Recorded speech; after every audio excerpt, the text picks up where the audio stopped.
Bumil batuk pilek boleh dianggap sepele nggak sih? Yuk kenalin gejalanya saat hamil. ISPA biasanya ditandai dengan batuk, pilek, atau demam ringan saja.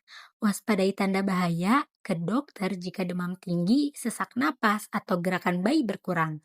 Ingat, jangan asal minum obat saat hamil ya bun. Pantau terus kondisi bayi bunda, lakukan pemeriksaan USG untuk memastikan si kecil tetap sehat di dalam sana. Menjaga bunda berarti juga menjaga kesehatan dan masa depan si kecil.